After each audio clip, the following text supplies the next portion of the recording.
कौमी असम्बली में opposition leader Umar Ayub साहब जो हैं उनका भी मानना था कि शायद उनको दीवार से चुनवाने का जो सिलसिला है उसे रुकना चाहिए, और उनका बार बार कहना था कि सबको होश के नाखून लेने चाहिए। उन्हें तो इन सारे मामलात की माजी में कनेक्टिविटी भी नज़र आई, बहुत सारे वाक़यात वो माजी के भी सुनाते रहे। एग्जैक्टली क्या बात हो रही थी ये भी ज़रा देखिए। मुझे सर बताइए कि आप देखें अभी तो अपोजिशन लीडर हैं, कल कल को अपने प्राइम मिनिस्टर भी लगना है, तो मुझे सिर्फ इमरान खान साहब हैं। नहीं वो भी तो कह सकते हैं कि उमर अयूब साहब नहीं, इस दफ़ा भी तो आप प्राइम मिनिस्टर के कैंडिडेट थे। नहीं, वो सिर्फ कैंडिडेट तक हद तक उधर ही रखिएगा। मेहरबानी होगी आपकी बहुत। कैंडिडेट की हद तक।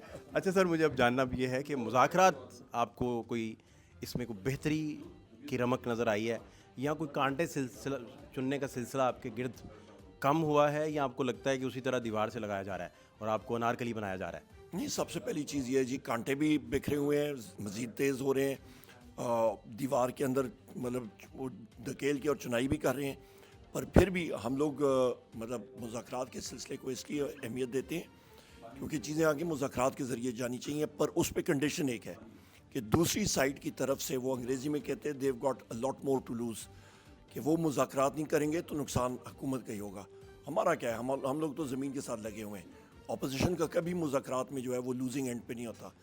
लूजिंग एंड पे जो होता है, जिसकी कॉस्ट बेयर करनी पड़ती है, वो हुकूमत का होता है। और हमारी डिमांड्स बड़ी सिंपल है, असीरान की रिहाई आइन और कानून के मुताबिक। नंबर 2 कमीशंस, 9 मई का और 26 नवंबर के कमीशंस बनाने, सच का सच सामने आना चाहिए। नहीं, भुट्टो साहब के मुज़ाकरात जब नहीं चल सके थे और बात डेडलॉक का शिकार हो गई थी, मुज़ाकरात तातुल का शिकार हो गए थे, तो उसके बाद पूरे मुल्क ने भुगता और फिर वो तख्तादार पे भी झूले, इस तरह के हालात भी बने। तो माजी के हालात से कोई इन मामलात की आपको कनेक्टिविटी कभी नज़र आई, या रात ख्वाब में आपको को बड़े लोग मिले हों, उन्होंने बताया हो कि यार ये माजी के हालात भी देखें ज़रा, या आपको लगता है कि सब ठीक है, रावी चैन लिखा है? नहीं, अभी ये थोड़ी देर पहले, आज का मैं हमेशा डॉन अखबार में वो 50 ईयर्स और 75 ईयर्स पहले का वो एक छोटा सा दिखाते हैं, तो मैं भी चीफ मिनिस्टर पंजाब का उस वक्त के टाइम का बता रहा था कि वो एयर मार्शल मरहूम असगर खान साहब के हवाले से बात कर रहे थे। उन दिनों में मेरे वालिद साहब भी और एयर मार्शल असगर खान साहब ने मूवमेंट शुरू की थी मरहूम जुल्फ़िकार अली भुट्टो साहब के ख़िलाफ़, तो वही चीज़ें जो हैं वो रिपीट अभी भी हो रही हैं। एग्जैक्टली वही उसी तरह चीज़ जा रही है और इनको होश के नाखून लेने चाहिए। आप कहते पैटर्न तकरीबन सेम है? तकरीबन पैटर्न सेम जा रहा है, एग्जैक्टली सेम। मैंने बात ही कर चुका हूँ कि इसका फ़ायदा कोई थर्ड फोर्स ले जाएगी।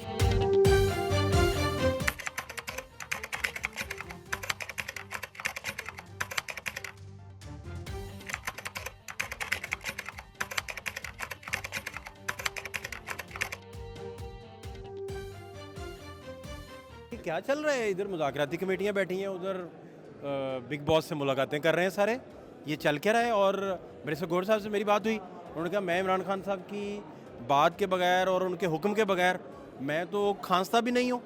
देखिए, वो तो पार्टी के इस वक्त अबूरी चेयरमैन है और उन्होंने बात की है, तो हमें उनकी बात का एतबार भी है, लेकिन अभी तक खान साहब की तरफ से इस पर सिर्फ मीडिया के सामने 1-2 बात हुई है, कोई बाज़ाब्ता तौर पर उनका उस पर रिएक्शन नहीं आया है कि वो इस हवाले से क्या सकते हैं।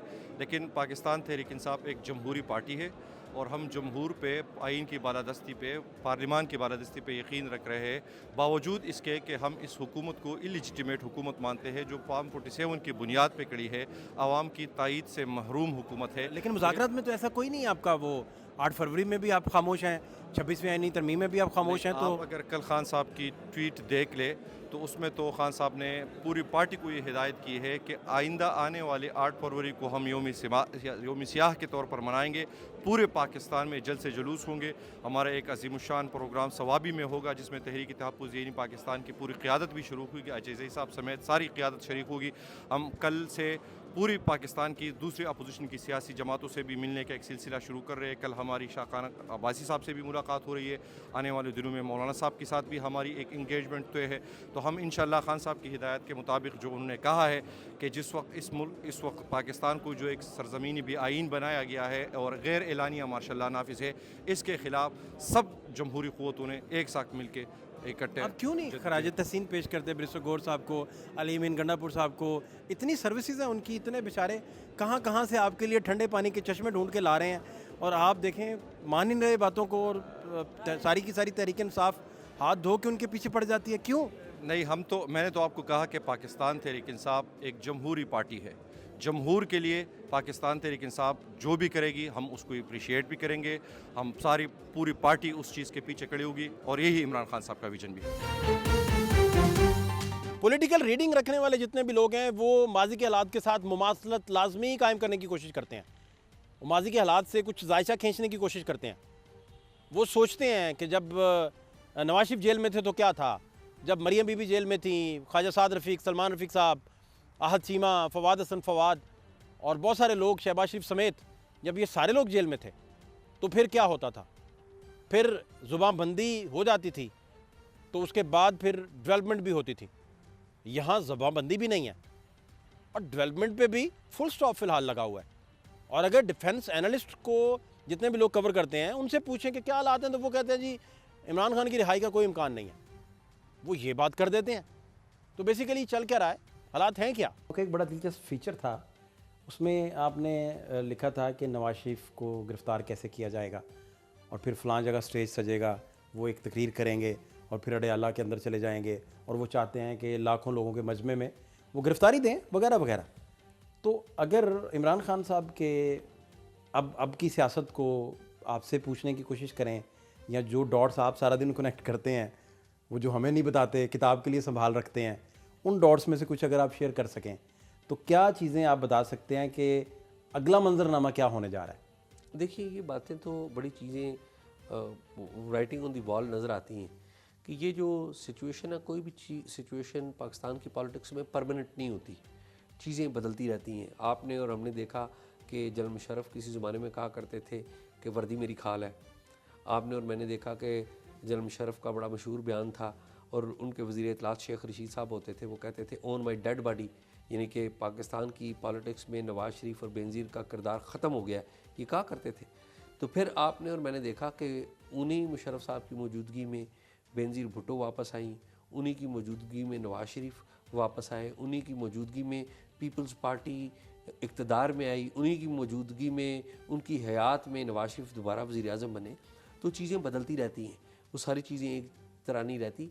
तो ये जो चीज़ें हैं, इसमें सिर्फ एक चीज़ है, वो बड़ी अहम है, वो ये है कि अगर जो बानी पीटीआई इमरान खान, उनकी हेल्थ उनके साथ है तो ये चीज़ें बदल जाएंगी। हेल्थ इज़ ए थिंग, और मेरे ख्याल में काफ़ी हेल्दी हैं, वो एक्सरसाइज वगैरह करते हैं, तो हेल्थ उनकी है तो ये चीज़ें वो बदलने की सलाहियत रखते हैं।